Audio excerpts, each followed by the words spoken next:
قال، انہوں نے کہا، صلی بنا رسول اللہ صلی اللہ علیہ وسلم ذات یوم، ایک دن حضور نے ہمیں نماز پڑھائی، امامت فرمائی. ثم اقبل علینا بوجہہ، پھر اپنا چہرہ اپنا رخ ہماری طرف کر کے آپ نے گفتگو شروع کی. فوعظنا موعظۃ بلیغۃ، پھر آپ نے ایک ایسا واعظ فرمایا جو بہت ہی دلوں میں اتر جانے والا تھا. بلیغ، بلغہ پہنچ جانا، تو گویا کہ وہ ہمارے دلوں میں سرایت کر گیا. ذرفت منہ العیون، اس کی تاثیر اس درجے ہوئی کہ ہماری آنکھوں میں آنسو ابل آئے، بہہ پڑی ہماری آنکھیں. ووجلت منہ القلوب، اور ہمارے دل جو ہے دہل گئے، لرز گئے. فقال رجل، تو عرض کیا ایک شخص نے، یا رسول اللہ، اے اللہ کے رسول صلی اللہ علیہ وسلم، کأن هذه موعظۃ مودع، یہ تو ایسا محسوس ہو رہا ہے کہ آپ کا یہ وعظ وداع کرنے والے کا وعظ ہے، یعنی کہ گویا کہ آپ اب ہم سے رخصت ہونے والے ہیں. معلوم ہوتا ہے کہ یہ آخری وعظ ہے تو آپ نے ارشاد فرمایا. اس درجے کا بلیغ اور مؤثر وعظ آپ نے، اور دلوں میں کھپ جانے والا، جس سے آنکھوں میں آنسو کے جو دریا بہنے لگے اور دل جو ہے دہل گئے. تو کأن هذه موعظۃ مودع، وداع کرنے والا، مودع، تو جیسے وہ جاتے ہوئے آخری وقت میں نصیحت کرتا ہے، آپ کی معلوم ہوتا ہے ایسی نصیحت ہے. فأوصنا، تو ہمیں ذرا مزید وصیت فرمائیے کہ آپ ہمیں کیا تاکید کر رہے ہیں. اگر یہ واقعی آپ کا اس دنیا سے رخصتی کا وقت قریب آ گیا ہے تو پھر ہمیں وہ باتیں بتائیے کہ جن کی ہمیں سب سے زیادہ ضرورت ہوگی. اب یہاں سے حضور کا قول شروع ہو رہا ہے. فقال، حضور نے فرمایا، اوصیکم بتقوی اللہ، سب سے پہلے تو میں وصیت کرتا ہوں تمہیں اللہ کا تقوی اختیار کرنے کی. تقوی کے معنی بہت مرتبہ بیان ہو چکے، بچنا. اور یہ تقوی ایک دنیا کا ہے، ایک آخرت کا ہے. دنیا میں معصیت سے بچنا، گناہوں سے بچنا، اللہ کی نافرمانی سے بچنا، شریعت کے حدود سے تجاوز کرنے سے بچنا، یہ بچنا ہے. بچ کر چلنا. جیسے کہ کسی گھنے جنگل میں سے گزرنا پڑے انسان کو، اور وہاں کوئی پگڈنڈی بھی نہیں، کوئی راستہ بنا ہوا نہیں، اونچی اونچی گھاسیں اور درخت ہیں. اور اگر وہ امیزون کا ٹاس ہو یا کانگو کا ٹاس ہو تو درختوں سے لٹکے ہوئے بھی سانپ موجود ہوتے. تو ظاہر بات ہے کہ آدمی کس طرح چوکنا ہو کر پھونک پھونک کر قدم رکھے گا، کہیں ایسا نہ ہو کہ کوئی سانپ کنڈلی مارے بیٹھا ہو اور میرا پاؤں اس پر پڑ جائے، یا اور کسی موذی جانور کا کوئی بھٹ ہو، کوئی مل ہو اور اس میں میرا پاؤں پڑ جائے. تو یہ بچ کر چلنا کہ لو سانس میں آہستہ کہ نازک ہے بہت کام، آفاق کی اس کارگاہ شیشہ گری کا، ہر سانس کا لحاظ رکھو. تو سب سے پہلے تو اوصیکم بتقوی اللہ. نمبر 2، والسمع والطاعۃ، ایک نظم جماعت جو ہے، تمہاری اجتماعیت. ظاہر بات ہے میرے بات خلافت ہوگی. ابھی تو تم میری بات مان رہے ہو، میں اللہ کا رسول بھی ہوں، لیکن اب میرے بعد رسول تو نہیں ہوگا، نبی تو نہیں ہوگا، خلیفہ ہوگا. لیکن اس کے لیے بھی سمع و طاعت، اس کا حکم سننا اور ماننا، تاکہ رکھنے نہ پڑے جماعتی زندگی، افتراق نہ ہو. اس لیے کہ ظاہر بات ہے کہ United you stand, divided you fall. جب ڈویژن ہو جائے، اختلاف ہو جائے، تو پھر ظاہر بات ہے زوال آ جائے گا. اور یہ ہوا ہے. حضرت عثمان رضی اللہ تعالیٰ عنہ کی شہادت کے بعد سے وہ ڈویژن ہو گئی. شیعہ عثمان، شیعہ علی، اور پھر آپ کو معلوم ہے خانہ جنگی ہوئی. حضرت علی رضی اللہ تعالیٰ عنہ کا جو پورا عہد خلافت جو ہے وہ خانہ جنگی کی نظر ہو گیا. 1 لاکھ کے قریب مسلمان جو ہے ایک دوسرے کی تلواروں اور تیروں اور نیزوں سے ختم ہوئے. تو ظاہر بات ہے کہ پھر زوال تو شروع ہو ہی جانا تھا. فرمایا والسمع والطاعۃ وإن كان عبدا حبشيا، خواہ تمہارا خلیفہ، تمہارا امام چاہے ایک حبشی غلام ہو. یہ نہ سمجھنا کہ تم برتر ہو، اعلیٰ ہو، وہ ادنا ہے، وہ گھٹیا ہے. نہیں، حبشی غلام بھی ہو تو. فإنه من يعش منكم بعدي فسيرى اختلافا كثيرا، اس لیے کہ تم میں سے جو بھی میرے بعد زندہ رہے گا وہ بہت کثرت کے ساتھ اختلاف دیکھے گا کہ مسلمانوں میں اختلاف ہو جائے. اختلاف تو حضرت ابوبکر کے زمانے میں ہوا، بس بات ہو گئی، اختلاف رائے ہو گیا، پھر فیصلہ ہو گیا، پھر سب عمل کر رہے ہیں. ایسا تو کبھی ہو ہی نہیں سکتا انسانی معاملات میں کہ اختلاف نہ ہو، لیکن اختلاف میں شدت ہو جائے، میری بات لازماً مانی جائے. یہ وہ چیز ہے ایجاب کل ذی رائے برائے ہی، کہ ہر شخص جو صاحب رائے ہے وہ اپنی رائے پہ اڑ جائے اور اسی کو اچھا سمجھے. تو پھر جماعت کیسے چلے گی؟ جماعت میں ظاہر بات ہے کہ کثر و انکسار کرنا پڑتا ہے، اپنی رائے کو پیچھے ڈالنا پڑتا ہے، امیر کی رائے کو ماننا پڑتا ہے. تو فرمایا فَإِنَّهُ مَن يَعْشُ مِنكُم بَعْدِي فَسَيَرَىٰ اخْتِلَافًا كَثِيرًا. اب وہ آیا جو اس موضوع سے متعلق ٹکڑا ہے، فَعَلَيْكُمْ بِسُنَّتِي وَسُنَّتِ الْخُلَفَاءِ الرَّاشِدِينَ الْمَهْدِيِّينَ. تو تم پر واجب ہے کہ میری سنت کو پکڑے رکھنا اور میرے خلفائے راشدین کی سنت کو پکڑے رکھنا. یہ تاکید ان کی سنت کو مضبوطی کے ساتھ تھامے رکھنا. المہدیین، یہ جو خلفائے راشدین ہوں گے یہ مہدی ہوں گے، مہدیین ہدایت یافتہ ہوں گے. تمسکوها وعضوها بالنواجذ. دیکھو میری سنت کو اور میرے خلفائے راشدین کی سنت کو اپنے دانتوں سے پکڑ کر رکھو. یہ کچلیوں کے دانت جو ہوتے ہیں کسی شے کو پکڑنے کے لیے، درندوں میں آپ کو معلوم ہے لمبی ہوتی ہیں کچلیاں، یہ چونکہ زندہ گوشت کو پھاڑنا ہوتا ہے، زندہ جانور کو یہ کچلیاں ہی ہوتی ہیں جو ان کو پھاڑتی ہیں. یہ آگے کے دانت یہ کام نہیں کر سکتے. ہمارے ہاں چونکہ اب انسان جو ہے کچا گوشت نہیں کھاتا تو کچلیوں کی اتنی ضرورت نہیں ہے، تو چھوٹی رہ گئی ہے، نشان تو ہے. تو فرمایا عضو علیہا بالنواجذ، اپنی کچلیوں سے دانتوں سے اسے پکڑ لو. وَإِيَّاكُمْ وَالْمُحْدَثَاتِ الْأُمُورِ. اور دیکھو ہرگز نئے پیدا ہونے والے معاملات کی پیروی نہ کرنا، یہ بدعت ہے. میں پچھلی مرتبہ بیان کر چکا ہوں بدعت اور محدثہ، بدعہ محدثہ یہ ہم مانی الفاظ. وَإِيَّاكُمْ وَالْمُحْدَثَاتِ الْأُمُورِ فَإِنَّ كُلَّ مُحْدَثَةٍ بِدْعَةٌ وَكُلَّ بِدْعَةٍ ضَلَالَةٌ. اس لیے کہ ہر نئی پیدا شدہ چیز بدعت ہے اور ہر بدعت گمراہی ہے. میں نے اس اعتبار سے آپ کو یاد ہوگا کہ بدعت کے جو اسباب پیدا ہیں وہ بھی کل پچھلی مرتبہ بیان کیے تھے. بدعت کا ایک سبب یہ ہوتا ہے کہ جب دین کا ہماگیر تصور سامنے نہیں رہتا. دین کے ہماگیر تصور میں عبادات بھی ہیں، معاملات بھی ہیں، اور معاملات کی اہمیت زیادہ ہے. معاملات کی کوتاہی کو اللہ معاف نہیں کرے گا، عبادات کی کوتاہی کو اللہ معاف کر دے گا. وہ تو اللہ کے لیے ہے نا، تو اللہ تعالیٰ تو بہت معاف فرمانے والا ہے. یہ انسانوں کا حق اللہ کیسے معاف کرے گا؟ آپ نے کسی کا حق مارا ہے تو اس کا حساب کتاب تو ہو کر رہے گا. یا تو آپ کے کچھ برے اعمال، اس کے کچھ برے اعمال گناہ آپ کے حساب میں آئیں گے، اور یا آپ کی کچھ نیکیاں ہوں گی تو وہ دے دی جائے گی اس کو جس کا کہ حق آپ نے مارا. وہ گیو اینڈ ٹیک وہاں ہوگا، کریڈٹ ڈسکریڈٹ جو ہے وہ ہوگا، کریڈٹ اور ڈیبٹ وہ ہو کر رہے گا. اب تیسری چیز اور ہے، عبادات، معاملات، اور سب سے اوپر اللہ کے دین کو غالب کرنے کی جد و جہد.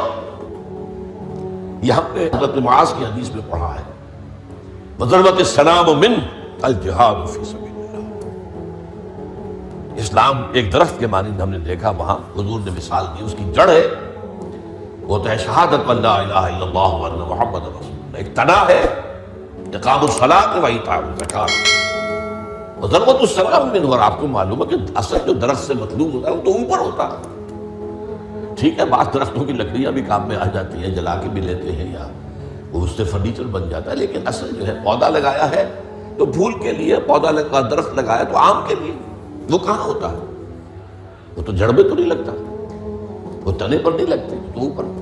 تو وہ جو چوٹی ہے وہ جہاد فی سبیل اللہ ہے. اب کچھ لوگوں کی زندگی سے یہ جہاد خارج، انہیں تصور ہی نہیں کہ یہ بھی کوئی فرض ہے.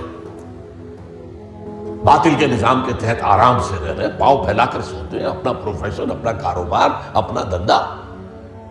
انہیں اس سے غرض ہی نہیں کہ ہو کیا رہا ہے ماحول میں، اللہ کے دین کو کیسے اس کی دھجیاں بکھیری جا رہی ہیں. شریعت کو کیسے پامال کیا جا رہا ہے، دین میں کیسی تبدیلیاں کی جا رہی ہیں، انہیں فکر نہیں۔ تو ادھر سکڑ کر آ گئے۔ اور کچھ لوگ ہوئے جو معاملات کو بھی چھوڑ بیٹھے، کاروبار میں تو سود کیا کرے، لینا ہی ہے دینا ہی ہے، بینک سے روپیہ لیے بغیر کاروبار کیسے بڑھائیں، کارخانہ تو لگانا ہی ہے، تو بینک سے تو قرض لینا ہی ہے، چھوٹے مکان میں کیسے رہوں، بڑی حویلی تو بنانی ہے، وہاں سے جو ہے بینک سے قرضہ لینا ہی ہے، یا اسی طریقے سے اور کیا معاملات کے اندر جو ہے وعدہ خلافی ہو رہی ہے، جھوٹ ہے وغیرہ وغیرہ، دھوکہ ہے۔ اب وہ دین سکڑا، ایک حصہ اقامت دین کی جد و جہد خارج از بحث، معاملات اس کے اندر بھی کمی، تو اب سارا جو گاڑھا پن ہے وہ عبادات میں آ گیا۔ میں نے مثال دی تھی آپ کو کہ ایک تشنا ہوتا ہے نا، اس میں پانی بھرا ہوا ہے، 1 انچ اونچا ہے، 2 انچ اونچا ہے، اسی کو آپ کسی جار میں ڈال دیجئے وہ 1 فٹ اونچا ہو جائے۔ تو جب آپ نے یہ بیس اس کا تنگ کر دیا، نہ اقامت دین کی جد و جہد رہی اور نہ معاملات کی پیروی رہی، تو سارا زور اب عبادات۔ ہر سال عمرہ فرما رہے ہیں، کمائی حرام کی ہے۔ کچھ لوگ ہیں بڑے فخر سے کہتے ہیں ہر سال حج کو جاتا ہوں اور میرا مصلی مقرر ہے پہلی صف کے اندر، وہاں شرطوں کو رشوت دیتے ہیں اور وہ ان کے مصلی محفوظ رکھتے ہیں، سمجھتے بڑی نیکی کا کام کرتے۔ حالانکہ دیکھیے، میں خاص طور پر آپ کو بتا دوں، حضور صلی اللہ علیہ وسلم نے جو عمرہ قضا تھا صلح حدیبیہ کے بعد ہوا، اس کے بعد کوئی عمرہ نہیں کیا۔ سن 8 ہجری میں مکہ فتح ہو گیا، اس کے بعد تو آپ بادشاہ تھے، اب کون روکنے والا تھا؟ کوئی عمرہ نہیں۔ وہ ساری جد و جہد دین کو غالب کرنے کے لیے ہو رہی ہے، آپ کا سارا وقت اس میں لگا ہوا ہے۔ پھر حج نہیں کیا، سن 8 میں رمضان میں مکہ فتح ہو چکا ہے، آپ حج کر سکتے تھے، سن 9 میں بھی نہیں کیا۔